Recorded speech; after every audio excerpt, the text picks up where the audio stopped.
Brandon, how exciting is it to not be preparing to fight Davison Figueredo? Let's go, man. I always answer the same, man. I mean, I feel very grateful with Davison for what we did in the UFC, in the MMA, for our careers, for the history of the sport. But I mean, of course, I feel happy at the same time, to fight with another guy. I felt this kind of fresh air when I fought against Kaikar France in Dallas, and this one is the same. I feel very cool. Pantoja was here earlier. He had a lot of respect for you. But I know he was kind of like right in front of your face saying, let's fight, let's get this going. Did that make it kind of personal for you at all? Nah, man. I mean, sorry if I'm not this guy who loves to talk shit in social media or try to make some drama. But at the end, that works for me, man. The people love what I'm doing because it's real, it's natural. So I don't have nothing personal against Alexandre Pantoja. For sure, this competitive part of myself, knowing he beat me twice in the past, give me a different flavor, for sure. But at the same time, I'm just thinking about the opportunity, man. The opportunity to, hey, if you beat Alexandre Pantoja in the T-Mobile Arena, International Fight Week, man, your legacy, man, your legacy. So I'm just like very focused in that last goal to win my next fight, my second first title defense. It is interesting, right, the history between you two, that he has beaten you twice. I mean, how much does that impact this? Like, is there like a mental thing there when you get in there or something, about the technique? I mean, how much do those two last fights affect this fight? I mean, I don't know how he's managing this new fight against me, because I've been like watching like a stalker all his interviews and everything, and I can see it, and he say no, but I can feel like he's motivated. Like, hey, I know I beat him, I can do it again. He has this that kind of sensation. I can see it in his face and how he in his body language. For me, it's just that competitive part. Like, man, he beat you, but you need to know you are so different. And I don't like to talk too much about like, oh, I'm a different fighter and whatever, because I don't even need to talk about it. The people can say it. I mean, a lot of fighters say like, oh, I'm a different fighter, I changed too much. But then you watch their fights and it's kind of the same, But my situation, I always put this example, like, it's very similar, for example, with Charles Oliveira. Like, when he came to the UFC, he was a kind of, a good fighter, winning some fights, losing some fights, then getting some bonuses, then loses again. But then he started to win and win and win, and everybody was like, what happened with this guy? Why he's just winning? And then he got the title. He lost against Makachev, but then he got this amazing victory against Benil Dariush. So I think it's very hard to find example like that, and I feel I'm that kind of example. I just changed. I'm just different. Talking about the technical part, talking about the mental part, and that's it, man. I just want to show that to the world this Saturday. I don't want to talk too much about it, but man, I'm ready. I'm ready to shine this Saturday. Last thing for me, you had this long chapter with Davison Figueredo, and then you mentioned this one kind of for your legacy to get the. Are there other fights that you see on the horizon for yourself that you need for your legacy or you want for your legacy? Yeah, I mean, man, I'm focused in Pantoja right now. I know I can start to talk and say like, hey, I'm gonna fight with this, with this, with this, but man, I can't disrespect Pantoja right now. And actually, I don't want to say any name right now. I want to be very focused in Pantoja because I know he's motivated, he won my head, and he won my belt. And man, this one is mine. Not this one, but you understand. Brandon, right here. You mentioned, this is the first defense of the second reign. What do you want this one to be different compared to your first time, like both mentally and just how you're trying to perceive yourself as a champion? Yes, I mean, I was talking about this before. I remember my first title defense in Anaheim. Everything changed, talking about, I mean, my media obligations, all the cameras, the interviews. Man, that can be very stressful at the end. I remember myself finishing, I don't know, I remember Tuesday or Wednesday after all the media. I went to my room. I was like, oh man, I'm so exhausted. I mean, I'm done. But then I remember, like, oh, now you need to train and sweat because you need to make weight this Friday. Like, oh my goodness. So I just tried to learn from that. And yeah. Do you feel like, in hindsight, maybe you weren't quite ready for that, and now you are? Yeah, I mean, for sure. I mean, the experience. I mean, I know it. Every single fight, I know what is coming. You know, I speak English, I speak Spanish, so I know every single interview is both languages. For example, I'm just doing examples, and I changed my trainings. For example, and now I train in the morning, and I spend all my energy in that training. Then I go for the media, and but at the end, if I'm tired, like, I mean, if I do a bad interview. And the last fight, I know the transition between camps, you went to Fortis, and it was a little bit chaotic, but now you've had, the full proper camp with Safe and everything. Can you just talk about how that relationship is growing and what it's been like to train there? Man, Safe and I, we made a huge connection almost immediately. So last year, 2022, came with a lot of drama. Because I changed my team from Tijuana to Kansas City with James. The people know what happened. Then I needed to find immediately another head coach. Safe came with us, trying to help. And we make that connection immediately, and that works because when we start to work together, we had just like 4 weeks to prepare for Davis and Figueiredo in Rio. So man, we did an amazing time in a short period of time. For this new training camp, I went to Dallas. I went to Fortis MMA. I meet all the guys. Everybody were very nice with me. And man, the training camp was insane. Was very hard. But I love that because at the same time we keep this balance between a crazy hard training camp and taking care of my body. Getting that recovery you needed at the end of the week. So man, I'm just excited. I'm just ready to fight. I'm dying right now. I need food. I need some pics or whatever. But just give me that, and after that, just kicking asses sometime this Saturday. Brent, over here. If I had told you when you lost to Alexandre the first time and the Ultimate Fighter that you'd be fighting a third time, but for the UFC title, like years later, what would you have said then? I don't know. Maybe yes, because I was very young.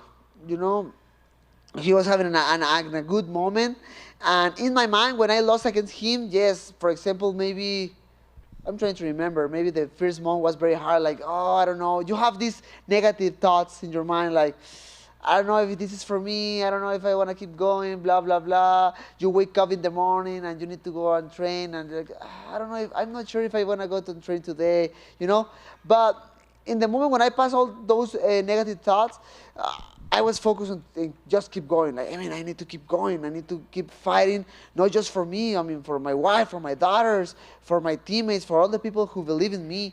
And I don't know, man. If you told me that in that moment, like, yeah, let's go, yes, for sure. Just give me a new opportunity. Is any part of you jealous about Yair's custom belt that he's been carrying around? Oh man, it's beautiful. Actually, the belt is so beautiful. I don't know if you had the opportunity yet to watch the belt right here because he bring the belt with him. But it's beautiful. It's very nice. Not jealous, but it's just very nice. And then last one for me, Saturday is going to be Robbie Lawler's last fight, and then he's going to retire. I'm curious if you have any favorite memories or favorite fights from his career.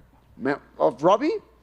Of course, man. That one with Rory McDonald, if you are a huge UFC fan, you can't forget that one. He's a warrior, and I'm just happy to share the car with him. Brandon, back here. You called out Henry Cejudo a few times. What about that fight excites you? Is it because you used to be close and now you're not? Is it just because you want to go chase greatness? Like, what about that fight excites you? Man, sorry, but I'm so focused for Pantoja, so I don't have any comments about Henry Cejudo right now. Sorry. That's all good. What's your most valuable Pokemon card? Oh man! So let me tell you. So everybody saw that embedded with my daughter opened the cards this weekend. She opened a package with a really value a Japanese card about Mew in a new collection. It's Pokemon 151. It's about the first generation of Pokemons. That one is very cool. It's in gold. I actually, it's funny because I told her like, hey, we need to take care of this one because maybe I pay the college with this one. So you never know. Awesome. Thank you. Brandon, por aquí. oh, right here. Hi, how you doing? So the first time you guys fought was on Tough. The second time you guys fought was on the prelims. How does it feel that both you guys have elevated your careers to the point now that you're in the co-main event of one of the UFC's premier events? No, man, I'm happy for him and I'm happy for myself, obviously. You know, at the end of the day, I'm fighting for this, you know. I don't know. In the past, I was just happy thinking hey, hopefully one day I'm going to fight in the International Fight Week. Not even thinking about belts, not even thinking about main events or, main cards. I just want to fight there. Awesome. But and, now, I don't know, nothing. I mean, now I'm fighting that, Pantoja, happy for him for what he's doing. And there's three things that are guaranteed in life: death, taxes, and both of you guys put on exciting fights. So, as far as the fight goes, is there a level of importance of stealing the show, putting on an incredible fight, or is it about beating him and keeping it about is pleasing the crowd one of those top priorities as much as keeping the title? Man, my mind is right now is focused just about the winning, man. I just want to win. I don't care nothing more. Man, I'm just so focusing winning, man. Oof, just to think about winning right now, my skin, man. I just want to win. And one more question from me. So this is the first time fighting in Las Vegas in 3 years. How's it feel to be back, and how do you feel about the reception you got? Man, I'm expecting a lot of Mexican flags around the arena, around the T-Mobile this Saturday. So the first time was against Kai Kara France, 2019. That was cool, but I think it was the second or third fight of the card. The last one was at the Apex against Davison with no crowd for the pandemic. Now we came in a different way for sure, and man, I'm expecting fireworks from the people. Thank you so much. Brandon, por aquí en español, por favor, buenas tardes, Claro. buenos días. Ya tú tuviste una rivalidad muy grande con Figueiredo de 4 peleas. Sí, señor. Esta es una tercera también, es otra rivalidad dura. ¿Cuán similar y a la misma vez cuán diferente es esta serie de peleas? Si la comparas con las que tuviste con Figueiredo, ¿cómo la ves tú? ¿Similar y diferente? Claro, mira. Brendan, you've had sorry. 4 fights against Figueiredo, and now you're going into your 3rd fight against Pantoja. Again, another series of fights. How do you compare? What are the differences between those, and what are the similarities between those? Tienes que desquitar el cheque. Para que le entiendan, para que todos. Claro que sí. Pues mira, vengo de esta rivalidad muy loca con Davison que duró básicamente 2 años. Por ahí esta pausa con Kai Kara France en Dallas. Pero, 2 años intercambiando palabras con Davison en redes sociales, las entrevistas, el estrés, el campeonato. Obviamente de que Davison estaba bien duro y que las peleas fueron complicadas. Entonces, no te voy a negar que a pesar de que voy a otra rivalidad, esta pelea me da un aire de frescura. Simplemente el hecho de haber estado en un campamento donde entrené diferente, hice un plan de pelea diferente para otro peleador específico. Sí te da como que cierto aire de ligereza, de frescura. A la vez pensando en que sí, entiendo y tomo muy en cuenta el hecho de que ya es Alexandre Pantoja un rival que también pues conozco de cierta manera, ¿no? I've had a rivalry of basically 2 years of Davis and Figueiredo, not just the fights, but also exchanging words on social media. Really, it took its toll, except for the break against Kai Kara France. It was pretty much it all the time. And although this is it is a series now, I do have to say there's a refreshing aspect to this. Just training for a new fighter, getting ready for a new challenge. There's something light about doing that, so it's a pretty cool thing. ¿Cómo te preparas mentalmente? Porque con Figueiredo fuiste intercambiando resultados, pero cuando vas contra alguien que te ha ganado 2 veces de la manera que haya sido, mentalmente, ¿cómo te preparas? Campeonato mundial, a defender tu corona, pero es alguien que te ha ganado. ¿Cómo llegas tú al entrenamiento y cómo llegas a esta semana de la pelea? How do you prepare yourself for training? You actually have this ups and downs against and the ebbs and flows against Figueiredo, but in this case, you're fighting a fighter that actually beat you twice. So how does it change in that sense? How do you go? What's your mindset coming into the camp, and what's your mindset coming into the fight? Claro.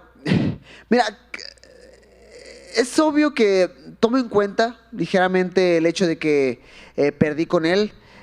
No lo puedo borrar de mi pasado y es un hecho, ¿no? Pero partiendo de ahí, lo único que he tratado de hacer para este nuevo combate es aprender de qué hice mal, de qué hice bien y qué hice mal en esos combates, ¿no? Porque a pesar de que pierdo y que sé que cometí muchísimos errores, hay cosas que todavía logré hacer de buena manera. Entonces, solamente trato de agarrar la experiencia, trato de agarrar toda la madurez posible, de ver esto como un nuevo reto y no enfocarme tanto en la derrota, sino ver esto como una forma diferente y nueva de seguir formando mi legado. Creo que es lo más importante, ¿no? Es lo que comentaba ahorita en inglés, de que, hey, o sea, esta oportunidad es de que, hey, vas a ganarle al tipo que te ganó en el pasado, en International Flyweight, con la arena repleta de posiblemente banderas mexicanas. Siento que esta va a ser una oportunidad muy chida. Se me pone la piel de gallina cuando nada más pienso en eso. Of course, I can't forget the fact that I had lost the fights. You can't delete that from your past, but I do look back on those fights and I see the things that I've done well and I think that I didn't do so well, and that even though there are losses out there, there are things in there that maybe that we can keep for future fights. And again, just like I was telling everyone in English, this opportunity, just, hey, fight this guy who beat you twice, beat him here, beat him to keep the title, beat him in a full arena, International Fight Week, possibly full of Mexican flags. I mean, I just try to see it as a new challenge for me. Brendan. Perdón, para seguir el español, Jesús Aguilar, Yasmín Jauregui, tu gran amigo Edgar Chaires, Jair Rodríguez, Brandon Moreno. La gran fiesta del UFC con 5 peleadores mexicanos. ¿Cómo te sientes? Just to follow the questions in Spanish, you heard it. You got Yasmin Jauregui, you got Edgar Chaires, you got Jesus Aguilar, you got Jair Rodríguez, and you have Brandon Moreno. What a party full of Mexicans. How do you feel? Mira, antes que nada, pues ya he tenido este tipo de momentos en el pasado, ¿no? Cuando compartí cartelera con varios mexicanos en Ciudad de México, la cartelera de Anaheim, por ahí estaba Silvana y por ahí me olvido de los demás, pido una disculpa. Michael estuvo, si no me equivoco, a lo mejor no mexicanos, pero compañeros. Y esta vez hablando específicamente de México, creo que lo vuelve muy especial. Claro que sí, porque no solamente son personas las cuales comparten bandera conmigo, sino son personas con las cuales he compartido varios momentos a lo largo de mi vida, como lo es con Yasmín, como lo es con Chuy Aguilar y sobre todo con Edgar, ¿no? Edgar que, híjole, lo conozco ya desde muchos años atrás, sé lo duro que ha trabajado para esta oportunidad, sé lo que ha batallado, sé las veces que se ha tropezado y los obstáculos que ha tenido que pasar para llegar hasta aquí. Va a ser una pelea pues complicada para él, es una pelea en corto aviso, contra un Tatsuro Taira que se ha visto muy bien de una manera muy técnica en su paso por la UFC, pero híjole, o sea, yo estoy muy confiado en que le va a ir muy bien. Y hablando ya pues otra vez en general, o sea, Jair peleando por campeonato contra Alexandre Volkanovski, yo mismo, Yasmín, Chuy, eso se puso muy chido, la verdad es que se puso muy bien, estoy muy contento por ellos y me siento también muy honrado de que la UFC nos haya dado esta importancia a nosotros los mexicanos en un evento tan importante para ellos como lo es International Fight Week. I've gone through the situation plenty of times actually in Mexico, fighting around so many people and sharing the card with Mexicans as well, but also the card in Anaheim. I mean, it was myself there, it was Michael Morales, Genaro, a lot of people, and everybody was there. I mean, it was a card that I shared with Mexicans, but this is just a different story. I mean, this is International Fight Week. These are not just competitors that share a flag with me, but many of them actually we share different moments in training. I mean, with everybody that's coming up, you see Jair fighting for the title. You have especially Chaires, because someone that's been with me for such a long time. I know what he's all about. I know how hard he's worked for this. I know he's had the opportunity. I know the trials and tribulations, and sometimes he stepped along the way, but it's so important to have him here. At the end of the day, having him and Jauregui and all them, it's so important at the end of the day, this has been a pretty cool thing. Brandon, hace 10 años que se entabló una amistad muy bonita con Jair Rodríguez, cuando se conocieron en Jackson Wink MMA. Me ha tocado a mí cubrirlos estos 10 años, ver cómo se echan porras, cómo se ayudan, cómo trabajan entre ustedes. Le preguntaba yo hace rato, me dice, es que Brandon es mi inspiración. Me abrió los ojos, me hizo lo que es ver unificar un cinturón. Yo sabía que las cosas eran posibles, pero Brandon me enseñó Y me dijo, oye, cabrón, ahí está. Tú puedes unificar el cinturón. ¿Qué significa que compartas este momento con tu gran amigo y que tu amigo te dedique esas palabras antes de una noche tan importante como esta? You've known Yair Rodriguez for 10 years, and when asked here before, he said, you know, is that Brandon Moreno is my inspiration, somebody that opened my eyes and said, hey, dude, it's here for the taking. We've seen you cheer for him. We've seen him cheer for you. And how does it feel now to actually be sharing this amazing card together with Yair Rodriguez? Híjole, sí, pues ahí lo conocí. Yo llegué a Albuquerque diciembre de 2013. Y ahí nos conocimos, empezamos a entrenar juntos. Después él pues, se va de Ultimate Fighter, yo me regreso a mi casita y luego ya empiezo a pelear en Arizona. Después, okay. Cada quien tuvo un camino diferente y yo me siento muy contento por él porque cada quien a su manera pues ha logrado sus sueños, ¿no? Y ha logrado sus cosas. Y todo eso que me comentas y todo eso que Yair dice pues me llena de mucho orgullo, me honra mucho y me hace pues sentir muy feliz, ¿no? Muy contento y estoy bien agradecido por las cosas que dice. Y nada, o sea, súper contento porque vamos a compartir cartelera. Y es que yo sé de lo que es capaz Yair. Y creo que se ha comentado mucho a lo largo de la semana, ¿no? Que el estilo de Yair, y estoy bien de acuerdo, creo que es un estilo bien complicado para quien sea y creo que va a ser un estilo bien complicado para Volkanovski por la altura, por lo impredecible, por el alcance, por el pateo.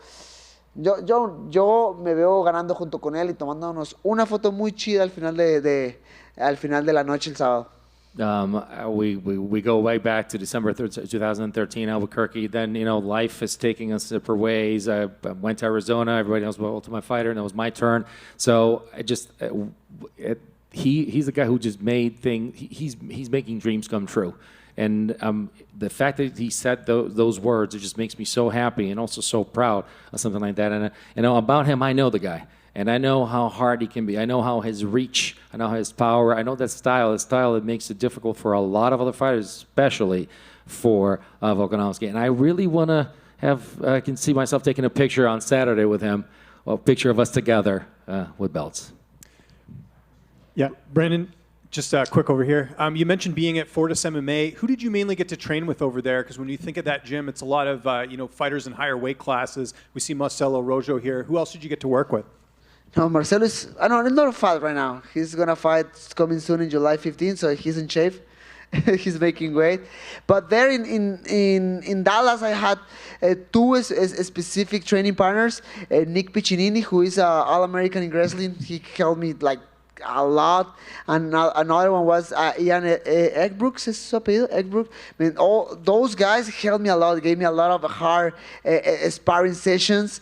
And man, I feel really prepared. Hopefully they will be very cool if they stay here, but they came back to Dallas. But man, I mean, Nick and Ian, those guys helped me a lot for this preparation. Just last one from me. Have you been given any indication who will fight the winner of this? Is it going to be Brandon Royval or Amir Albazi? What do you think sort of will be next for the winner of this fight? I mean, I think Brandon Royval is actually here, you know, for a backup as a backup fighter. So after this fight, yeah, I mean, I'm not even thinking about the future, but yeah, I mean, Royval is there. Brandon, back here to your left. You know, obviously a lot's been made of the fact that you've lost to him twice now, but you're still a betting favorite. You know, what does that mean to you? You know, that at least the odds makers still think you're at least a better fighter. Man, in the past when I was the favorite in the odds, I lost. So that doesn't mean nothing for me, man. I'm trying to never watch nothing about bets, about odds, who's the favorite, who's the underdog, because for me that doesn't matter. Actually, I think that's an extra motivation for Pantoja. Like, oh, I'm the underdog, okay. So I'm taking care of that. Okay, I'm thinking about it, and I'm just trying to win, man. I don't care nothing more. Perfect. And last question. It's not the exact same situation by any means, but obviously back in, I believe, April, we saw Israel Adesanya, you know, beat someone who had beaten him multiple times, and the eruption from the athlete itself in the arena was pretty crazy. Do you see that same situation playing out for you if you win on Saturday night? Man, I mean, in the past, Pantoja, obviously, before to Alexandre lost against Alex lost against Adesanya, but Pantoja say, "Oh, I'm his Poitin." Like, maybe yes, maybe he is. We did it, guys. Let's go.